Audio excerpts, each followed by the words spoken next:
आपको एक सेशन में जानकारी दी थी कि उस रात अमेरिका द्वारा बहुत हैवी बॉम्बिंग की जाएगी ईरान के अंदर, और उस बिगेस्ट बॉम्बिंग को उसने बिगेस्ट बॉम्बिंग एवर करार दिया था। क्या ये हुई? आज इसी की वजह से साथियों आज का ये सेशन है जिसमें हम ईरान के हालात पर आज आपके सामने जिक्र कर रहे हैं। हमने उस सेशन में आपको बताया था कि किस प्रकार से अमेरिका ने अपने हायर कॉन्फिडेंस में ये बताया था कि हम ऐसा करने जा रहे हैं। दुनिया की कोई ताकत अब उसे रोकने के लिए तो है नहीं, तो ऐसे में इनका अनाउंसमेंट मेरा वचन ही है शासन की तरह था। और ऐसा करते हुए इन्होंने पश्चिम एशिया में जिस तरह का कोहराम मचाया उसकी तस्वीरें मैं आपके सामने रखता हूं। साथियों ये तस्वीरें हैं जो आपको लग बिल्कुल ब्लैक रही हैं, असल में ये आसमान में उठा काला धुआं है। ये तस्वीरें हैं जिसमें किसी रस्सी पर टके हुए जो क्लिफ हैं वो एकदम काली हो रखी हैं। ये तस्वीरें हैं जब आसमान से काला धुआं अपने अंदर तेल को भर करके टपक रहा है। ईरान की तस्वीरें हैं। सीएनएन के पत्रकार ने ग्राउंड रिपोर्ट करके वहां से बाहर निकाली हैं। गाड़ियों पर जमा ये जो आप कालिख देख रहे हैं, ये कालिख असल में तेल की आसमान से हुई बारिश है। इसके पीछे का कारण यह है कि अमेरिका और इजराइल की संयुक्त सेनाओं ने ईरान के तेल भंडारों पर गोले बरसा दिए, रिफाइनरियों में आग लगा दी। रिफाइनरियों से निकला तेल जब शहरों से होकर बहने लगा तो जहां जहां तेल निकला वहां वहां आग थी। कुल मिलाकर पूरा ईरान जलाने की तैयारी थी। यह धुएं के गुबार, उठती हुई ज्वाला ये दर्शाती है कि ईरान में जो कुछ इस समय हो रहा है वो बहुत एक्सट्रीम स्थितियों पर है। तस्वीरें बयान कर रही हैं कि जहां जहां तेल है वहां वहां आग है, और जहां आग है वहां इंसानियत एक दूसरे को नीचा दिखाने के लिए मेहनत कर रही है। यहां पर आपके सामने जो हेडलाइंस बन रही हैं, dark like our future, Iranian ऐसे इसको डिस्क्राइब कर रहे हैं। Black rain fall in Tehran after Israel strike oil facilities, ये तमाम हेडलाइंस निकल कर आती हैं। कुछ को लगा कि ये सऊदी अरामको का बदला ले लिया है इजराइल ने, और कुछ को लगा कि अमेरिका ने लोगों को बता दिया है कि हम कितना कुछ बिगाड़ सकते हैं। इजराइल ने बता दिया है कि हम कितना कुछ किसी का नुकसान कर सकते हैं, और जब हम नुकसान करने पर आते हैं तो फिर हम दुश्मन को सबसे पहले इज्जत बख्शते हैं कि वो दुश्मन कितना बड़ा है, ताकि पूरी दुनिया उससे नफरत करे। और जब नफरत करे तो उस दुश्मन को मिटाने की जिद में उस देश के अंदर जो बेगुनाह हैं उन बेगुनाहों को पूरी तरह पीड़ित किया जाए, अर्थव्यवस्था को घुटने के बल टिका दिया जाए। और उस काम को करने में अमेरिका महारत रखता है। आधुनिक काल में आप ये जो भी देख रहे हैं, ये आने वाले समय में इतिहास में जब जब पढ़ेंगे तब तब इंसानियत पर सवाल खड़े होंगे। कारण के साथ साथ अब उसका परिणाम भी जान लीजिए। परिणाम निकल कर आ चुका है। कारण ऑयल है, परिणाम निकल कर आ चुका है कि ऑयल की कीमतें आसमान छूना शुरू हो चुकी हैं। अभी ताजा रिपोर्ट्स में ऑयल की कीमतें $100 प्रति बैरल पार कर चुकी हैं। यह जंग अब आपके घर तक भी जल्द ही पहुंच रही है, क्योंकि अल्टीमेटली गल्फ में से तेल अगर बाहर नहीं निकल पाएगा तो तेल की कीमतों पर करारा असर पड़ेगा। कहीं ऐसा तो नहीं कि अमेरिका अब वेनेजुएला के तेल को बेचने के लिए सीधा सीधा 20% दुनिया का तेल जहां से निकलता हो, that is straight of Hormuz, उसको पूरी तरह जलने छोड़ दे और कहे कि अब अमेरिकी कंपनियों ने वेनेजुएला पर कब्जा कर लिया है, आराम से वेनेजुएलन तेल खरीदो, भाड़ में जाने दो इन सबको, जलने दो इन सबको। और वो बिल्कुल हालात आपके सामने है। तस्वीरें आज आपके सामने जिस तरह से मैंने रखी हैं, इनकी और विस्तृत व्याख्या आपके सामने करूंगा। चर्चा करेंगे, डिटेल में चलेंगे और आपको बताएंगे क्या कुछ हुआ, कैसे हुआ। और हद तो यह हो गई कि एक दूसरे देश के इन्होंने पानियों के भंडार जला दिए। साथियों, जिस तरह से आप लोगों के लिए तेल महंगा है, ऐसे इन देशों के अंदर पानी महंगा है। आप और हम तेल के लिए इन पर निर्भर हैं और ये पानी के लिए समुद्र पर निर्भर हैं। वो पूरी कहानी आज के अंदर डिकोड करेंगे। लेकिन उससे पहले जो भी वैश्विक हालात बन रहे हैं, उस वैश्विक हालात पर कल मैंने रघुराम राजन जी के साथ अपना एक इंटरव्यू रिलीज किया था, जो आरबीआई के पूर्व गवर्नर हैं। और उस इंटरव्यू को आपके लिए मैंने फिलहाल अपने इसी यूट्यूब वीडियो के नीचे कमेंट बॉक्स में भी पिन कर दिया है, एंड स्क्रीन पर भी डाल दिया है। जैसे ही ये सेशन समाप्त होगा आपको वो वहां पर विजिबल होगा। हमने वो तमाम बातें की कि असल में अमेरिका चाहता क्या है, किस तरह से अगर चाइना यही सब करने लग गया तो क्या होगा, भारत के अंदर इसका क्या असर होगा, भारत को चाहिए क्या, वो इस समय रूस के साथ जाए, चीन के साथ जाए, अमेरिका के साथ जाए, या फिर अपना कोई अलायंस बनाए। क्या आज भी गुटनिरपेक्ष नीति का कोई मतलब है? अगर आज युद्ध होता है तो रूस किसके साथ खड़ा होगा, भारत के साथ या चीन के साथ? ये तमाम प्रश्न हैं। इतना ही नहीं, चूंकि आरबीआई के पूर्व गवर्नर आप रहे हैं, तो इनसे मैंने आपके पर्सनल फाइनेंस से भी संबंधित सवाल पूछे, जाना कि आपके पोर्टफोलियो के अंदर डाइवर्सिफिकेशन कितना जरूरी है, फंड निवेश के इनके नियम क्या हैं। बहुत सी बातें हैं, तसल्ली निकालकर आप उस सेशन को देखिएगा, निश्चित ही आप कुछ पाएंगे। और जब कोई नई जानकारी पा जाए तो उसे कमेंट बॉक्स में लिखिएगा। राजनीति को वीडियो से पहले ही बाहर रखकर आइएगा, तब जाकर उसमें एंट्री करिएगा। किस तरह से हैं उसके पहले ज्ञान को पकड़िएगा, फिर अपनी कमेंट्री करिएगा। चलिए शुरू करते हैं। अपडेट के साथ अमेरिका, इजराइल और ईरान जंग का आज 10वां दिन शुरू हो चुका है। 1700 से ज्यादा लोगों की मौत हो चुकी है। लोग अपना घर छोड़ छोड़कर सुरक्षित जगहों पर शरण लेने निकल चुके हैं। लेकिन शनिवार को जब इजराइल के द्वारा ईरान के कई ऑयल डिपो में आग लगाई गई और भारी बारिश बमबारी की गई, तो उसके बाद तेल रिसाव की तस्वीरें बाहर निकल कर आई। यह घटना जो दिखाई गई, ये तेहरान के पास की है, जहां पर ऑयल रिफाइनरियों में लगी आग के बाद जो धुआं उठा और उस धुएं के साथ साथ तेल रिफाइनरी से तेल की जो बूंदें थी जो धुएं के साथ आसमान में गई, वो कुछ इस प्रकार से आग का गुब्बारा बनकर आसमान में गई थी। यह घटना कुछ वैसी है जैसे कुछ दिनों पहले इसी ईरान ने सऊदी के अरामको पर हमला किया था, और जब सऊदी अरामको पर हमला हुआ था उस समय पर भी तेल की कुछ ऐसी ही स्थिति बनी थी। लेकिन अब यह उससे कहीं ज्यादा भीषण थी। भीषण इतनी कि आप तस्वीरों को अगर देखेंगे तो आइडिया लगा पाएंगे कि ये जो हीट है ये कितने किलोमीटर दूर तक महसूस की जा सकती होगी। इस आग के उठते गुबार को और इसके साथ निकले धुआं को और इसकी वजह से निकल रही कालिख को अगर आप एक पल के लिए इमेजिनरी तरीके से भी विचार कर लें तो इसकी गहराई आपको डरा सकती है। इन तस्वीरों को देखकर आपके मन में किसी भीषण बॉम्ब धमाके जैसी फीलिंग आएगी। कोई बड़ा भीषण न्यूक्लियर बॉम्ब जैसी कोई घटना घटे, क्योंकि आपने और मैंने, मुझे नहीं लगता कि न्यूक्लियर बॉम्ब फटते हुए लाइव देखे हो, सुना ही है, पिक्चर्स में उसको देखा है। कुछ वैसा कि कोई बहुत बड़ा बम धमाका हुआ है और एक बड़े स्केल पर इसने पूरी तरह तेहरान को गर्म कर दिया। आप तस्वीरों को देख करके, यहां पर पत्रकार कोई बहुत दूर से इस वीडियो को ले रहे हैं तो भी ऐसा लग रहा है कि पीछे कोई बहुत तेज आग का गुबार उठ रहा है। धीरे धीरे फिर यहां पर जो गैस पाइपलाइंस हैं जिनके माध्यम से घरों तक गैस पहुंचाई जाती, उनमें आग लगाई गई। तस्वीरें देखें कि किस तरह से यहां पर ना, मतलब जो गैस पाइपलाइंस थी उनमें आग लगती है और वो ब्लास्ट शहरों के बीच में होने लगता है। सामान्यतः जब भी दो देश दुश्मन के रूप में भी लड़ रहे होते हैं तो ये युद्ध कन्वेंशन है कि आप सिविलियंस को टारगेट नहीं करेंगे। लेकिन यहां पर जिस तरह सिविलियंस को टारगेट किया जा रहा है, सिविल सोसाइटी को टारगेट किया जा रहा है, वो देखते ही बन रहा है। जो लोग मारे गए हैं उनमें से किसी प्रकार के सैनिक के हताहत होने की खबर नहीं है। आम आदमियों की खबरें ज्यादा बन रही हैं, स्कूल में बच्चों की खबर ज्यादा बन रही है। शहर के बीचों बीच अगर इस तरह से सड़कें जल रही होंगी तो कौन सी आर्मी फैसिलिटी होगी जो इससे पीड़ित होगी। निश्चित ही आम जन जो यहां से गुजर रहा है, जिनके घर यहां हैं, उनमें आग लगेगी, जंगलों में आग लगेगी। परेशान जो होगा वो एक आम व्यक्ति होगा, जिससे दुश्मनी ट्रंप को भी नहीं है। ट्रंप उन्हीं को बचाने के लिए आना चाहते थे। उनका कहना था कि मैं खमनई से आपको मुक्त कराऊंगा और मैं आपके लिए लौट कर आऊंगा, मैं उससे मुक्त कराने आ रहा हूं। लेकिन ये कैसी मुक्ति है जब उनके शहर को ही आग लगा दी जा रही है। तस्वीरें आपके सामने हैं।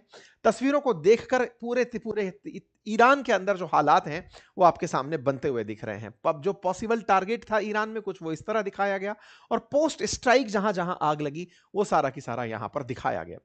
ईरान के पास तेल का दुनिया का तीसरा सबसे बड़ा भंडार है। मैंने अपने पहले भी सेशंस में बताया है कि इसका जो तेल है वो दुनिया में उपलब्ध और तेलों से काफी अच्छी क्वालिटी का माना जाता है। कम रिफाइनिंग के साथ ज्यादा प्रोड्यूस उसके क्रूड ऑयल से निकल कर आता है। दुनिया में इसके ऑयल की सबसे ज्यादा डिमांड है।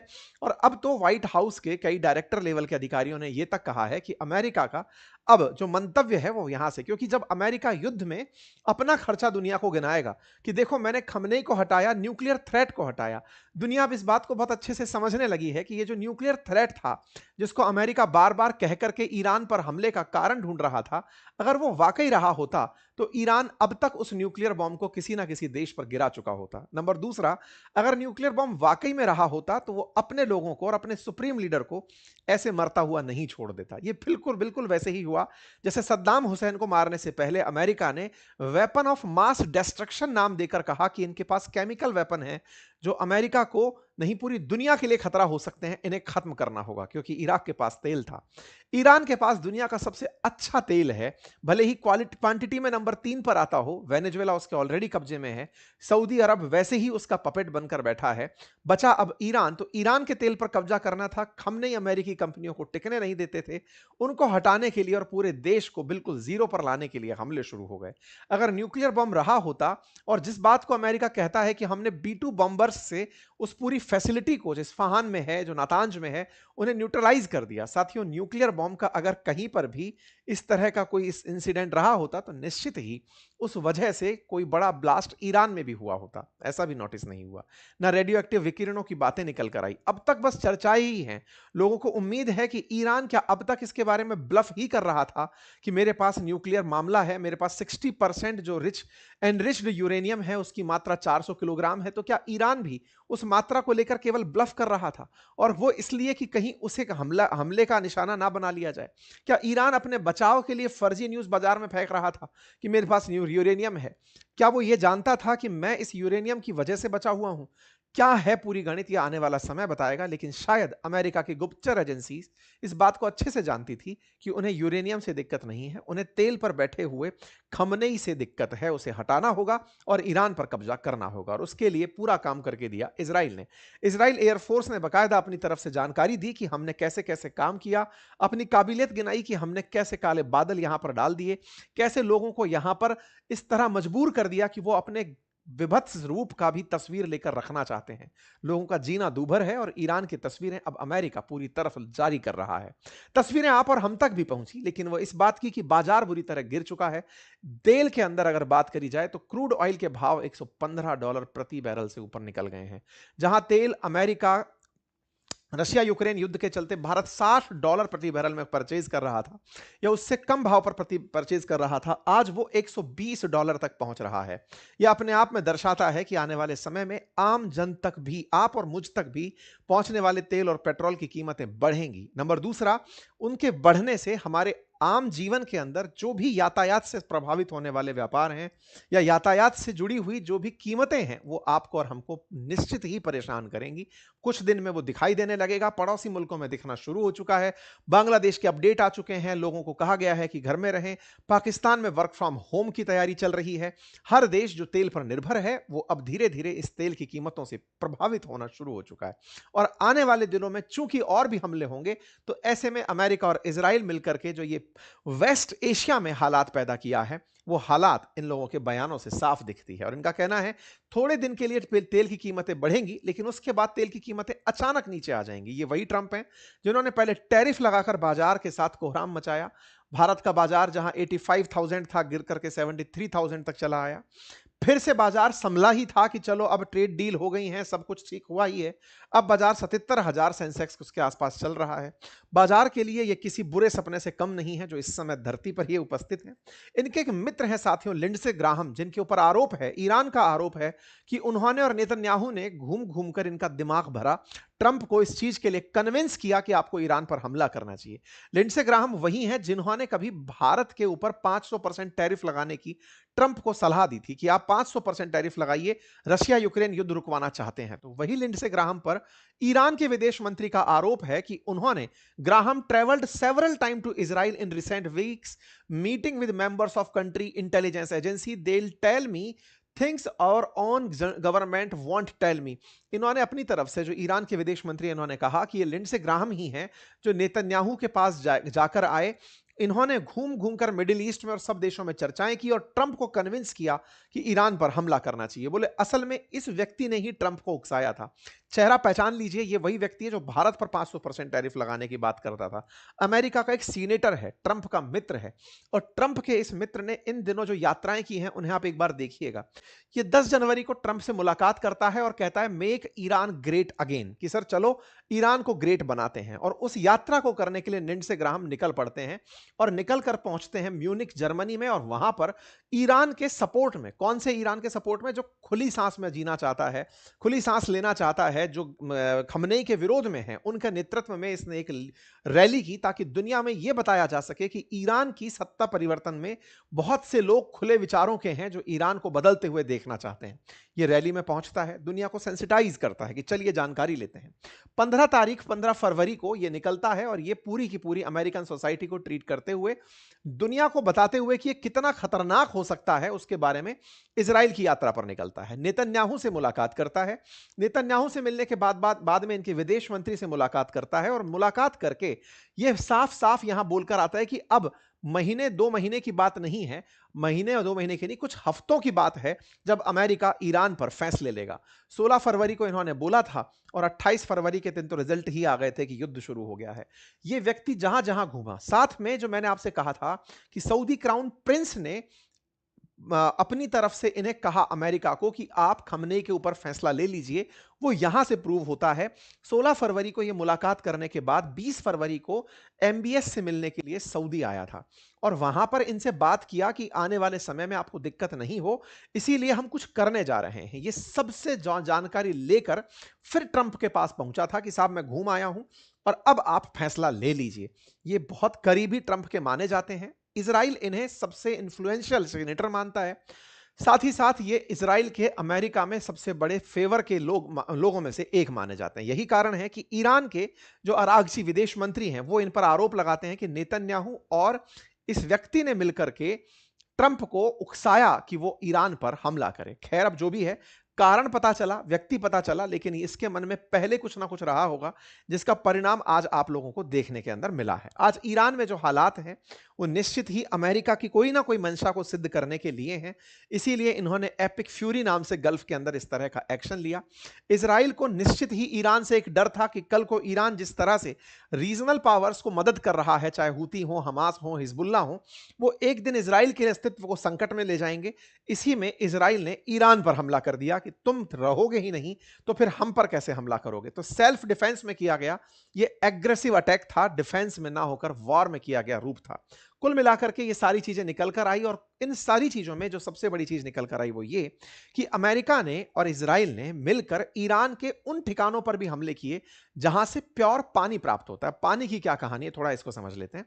असल में जितने गल्फ कंट्रीज हैं, ये जो जीसीसी प्लस ईरान के ईरान जैसे जो देश हैं, इन देशों के पास पीने का पानी नहीं है, ये डेजर्ट है।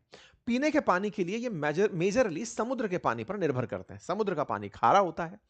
खारा पानी पीने लायक बनाने के लिए इन लोगों ने बड़े बड़े डिसैलिनेशन प्लांट लगाए हुए हैं, यानी कि उनसे लवण हटाया जाता है, सॉल्ट हटाया जाता है और उसमें जो खर्चा होता है वो खर्चा इन्हें असल में पीने का पानी तेल से भी ज्यादा महंगा दिलवाता है। यानी कि उनके लिए बहुत लागत आती है, लेकिन समुद्र का पानी, खारा पानी, ये सलाइन वाटर को साफ करके पीते हैं। इजराइल के द्वारा ईरान के इस तरह डिसैलिनेशन प्लांट्स पर भी हमला किया गया ताकि पीने का पानी ना मिले। बस यहां से ये जंग बदलती है और पीने के पानी पर लौट जाती है। कल ईरान बदला लेते हुए मिडिल ईस्ट के देशों में बहरेन के डिसैलिनेशन प्लांट पर हमला कर देता है। इस बात को बहरेन स्वीकारता है। अब देशों को अगर ध्यान से देखें तो यहां पर आप पश्चिम एशिया में ऊपर की तरफ, उत्तर की तरफ ईरान देखते हैं, दक्षिण की तरफ जीसीसी कंट्री में आपको ओमान दिखाई देता है, यूएई, कतर, बहरेन, ये छोटू सा देश बहरेन है। इन सभी देशों में से मेजरली देश 50% से अधिक जो अपना पीने का पानी है वो इस फारस की खाड़ी में से साफ करके पानी पीते हैं और इस पानी की शुद्धिकरण पर ये बहुत ज्यादा निर्भर करते हैं। विशेषज्ञों की अगर बात मानी जाए तो ये पानी के लिए आने वाले समय में इन लोगों के लिए पानी बहुत बड़ी दिक्कत होगी और उसी को ध्यान में रखकर अब हमले हो रहे हैं। देखिए, कतर 100% पानी शुद्ध करके पीता है, समुद्र का पानी, डिसैलिनेशन प्लांट लगाकर। कुवैत, बहरेन, ओमान, ये सब 90% के आसपास अपना पानी, सऊदी अरब 70% पानी और इसकी जो रियाद है वो 90% तक पानी जो है वो डिसलाइन करके पीती है। यूएई 42% पानी डिसैलिनेशन से यूज करता है। ये वाटर ड्रोन सिचुएशंस में सबसे ऊपर है। ड्रॉट के हालात यहां पर बहुत ज्यादा हैं, यानी कि एकदम सूखे के हालात हैं और समुद्र के पानी पर निर्भरता है जिस पर इनको बहुत सारा पैसा खर्च करना पड़ता है। आसान भाषा में ऐसे समझिए कि अगर आपका आरओ फ्लोराइड युक्त पानी को ही साफ कर रहा होता है तो हालात खराब हो जाती हैं, अगर नमक मिला हो तो उस आरओ के क्या हालात होंगे। और समुद्र में तो वैसे भी सैलिनिटी बहुत होती है और समुद्र अगर गल्फ का हो तो सैलिनिटी और ज्यादा होती है, लवणता और ज्यादा होती है, तो उसको शुद्ध करने में बहुत सी मशीनें और बहुत खर्चा इन लोगों को करना पड़ता है। यही कारण है कि इस युद्ध में तेल के हालात से तो दुनिया को निपटना है, पीने के पानी की दिक्कतें इन सारे की सारे वेस्ट एशियन कंट्रीज को मिल रही हैं। आने वाले समय में ईरान के द्वारा यदि इन गल्फ काउंसिल के देशों को टारगेट किया गया तो उसे छुपाया भी नहीं जा सकता। वाटर डिसैलिनेशन प्लांट्स समुद्र के किनारे ही लगे होते हैं और उन्हें अगर निशाना बनाया गया तो ये जल संकट से जूझने लगेंगे और जल संकट से जूझना, आर्थिक क्षति से जूझना ईरान यानी पूरी तरह से इस पश्चिम एशिया के अंदर जो हालात हैं ये बहुत ज्यादा बिगाड़ देगा। कुल मिलाकर के इन सब ने एक ऐसी स्थिति तय कर दी है जो पूरी तरह से लोगों को अशांत करने वाली है, पूरी दुनिया को प्रभावित करने वाली है। ये रीजनल वॉर धीरे धीरे ग्लोबल वॉर की तरह असर डालना शुरू कर रहा है। इसी प्रकार से इसी क्रोनोलॉजी में अभी ईरान ने अपने एक सुप्रीम लीडर का अनाउंसमेंट कर दिया है जिनका नाम है मोजतबा खमेनेई। शुरुआत में भी मैंने आपको यह जानकारी दी थी, आज से 3-4 दिन पहले ही मैंने कहा था कि इनके जो अयतुल्ला खमेनेई हैं, इनके बेटे को ही सुप्रीम लीडर बनाया गया है, ये मैंने आपको बताया था। लेकिन तब अनाउंसमेंट डिले कर दिया गया था। अब फाइनल इसका अनाउंसमेंट निकल कर आया है। मीडिया रिपोर्ट्स में आ गया है कि इनको अब सुप्रीम लीडर बनाया गया है।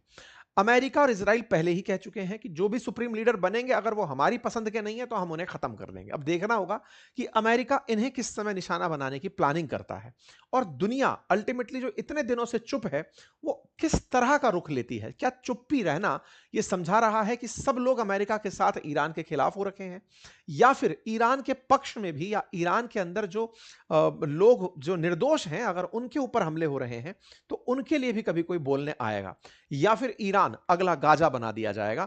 यह आने वाला समय बताएगा। आप लोग इसे कैसे देखते हैं, जरूर कमेंट बॉक्स में बताइएगा। जानकारी समझ में आई हो, आपकी राय आपको रखनी हो तो कमेंट बॉक्स में हम रखते चलिएगा। साथियों, जब भी हम किसी कवरेज को या किसी रिपोर्ट को आपके सामने लेकर आते हैं तो उस समय से लेकर अगले समय तक की चीजों को एक साथ संकलित करके लाने का प्रयास करते हैं। लेकिन आपको कभी ऐसा लगता है कि इस घटना में यह तथ्य और होना चाहिए था, या फिर इस तरह से आप इसमें और एंगल्स शेयर करते चले जाइए, तो आप हमें कमेंट बॉक्स में अवश्य बताइए। फिलहाल